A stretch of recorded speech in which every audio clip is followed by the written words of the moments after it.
جبرائیل علیہ السلام نے اس بستی کو اٹھا کر بلندی سے زمین پر الٹا کر پٹک دیا، پھر اس پر پکی ہوئی مٹی کے پتھر تابڑ توڑ برسائے۔ ہر پتھر خدا کی طرف سے نامزد کیا ہوا تھا، اور یہ بستی کچھ ایسی دور نہیں ہے، مکہ سے شام کا سفر کرتے وقت راستے میں پڑتی ہے۔ حضرت لوط علیہ السلام اپنے اللہ کے حکم سے گھر والوں اور مومنین کو ہمراہ لے کر بستی سے باہر نکل گئے۔ پھر حضرت جبرائیل علیہ السلام اس شہر کی 5 بستیوں کو اپنے پروں پر اٹھا کر آسمان کی طرف بلند ہوئے اور کچھ اوپر جا کر ان بستیوں کو الٹ دیا۔ یہ آبادیاں زمین پر گر کر چکنا چور ہو کر بکھر گئیں۔ پھر کنکر کے پتھروں کا ایک می برسا اور اس زور سے سنگ باری ہوئی کہ قوم لوط کے تمام لوگ مر گئے اور ان کی لاشیں بھی ٹکڑے ٹکڑے ہو کر بکھر گئیں۔ عین اس وقت جب کہ یہ شہر الٹ پلٹ رہا تھا، حضرت لوط علیہ السلام کی ایک بیوی جس کا نام وائلہ تھا، جو در حقیقت منافقہ تھی اور قوم کے بدکاروں سے محبت رکھتی تھی، اس نے پیچھے مڑ کر دیکھ لیا اور یہ کہا کہ ہائے میری قوم۔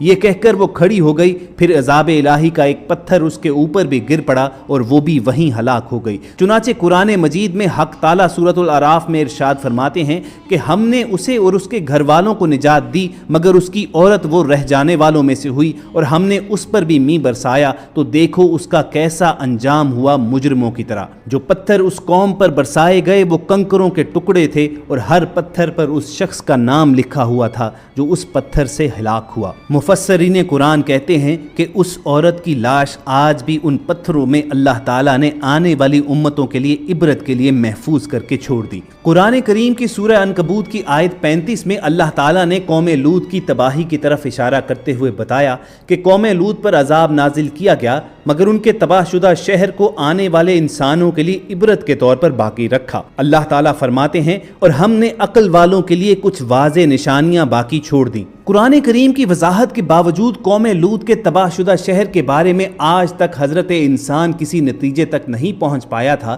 مگر حال ہی میں امریکی ماہرین ارضیات و آثار قدیمہ نے 10 سال کی تحقیق و جستجو کے بعد یہ دعویٰ کیا ہے کہ وہ اردن میں قوم لوط کے تباہ ہونے والے شہر کو دریافت کرنے میں کامیاب ہو گئے ہیں۔ امریکی تحقیقاتی مشن کے سربراہ سٹیون کولنز کا کہنا ہے کہ ان کی تحقیقات کا نتیجہ سامنے آیا تو وہ خود بھی حیران رہ گئے، کیونکہ صدوم شہر میں زندگی یکدم ختم ہوئی تھی، اور غور کیا جائے تو یہی 1400 برس پہلے قرآن کریم کا بھی سبق تھا کہ جب اس شہر کے باسی اپنی عیش و عشرت اور سرکشیوں میں حد سے گزر گئے تو ایک رات کو اللہ تعالیٰ کے حکم سے جبرائیل علیہ السلام نے اس پوری بستی کو الٹا کر رکھ دیا اور یہاں پر یکدم زندگی کا خاتمہ ہو گیا۔ یہ بھی قرآن کریم ہی کا اعجاز ہے کہ قوم لوط کے جس شہر کو آج امریکی ماہرین نے دریافت کرنے کے بعد اس کے 2 حصے بتائے ہیں، آج سے 14 صدیاں قبل قرآن نے بھی اس کے 2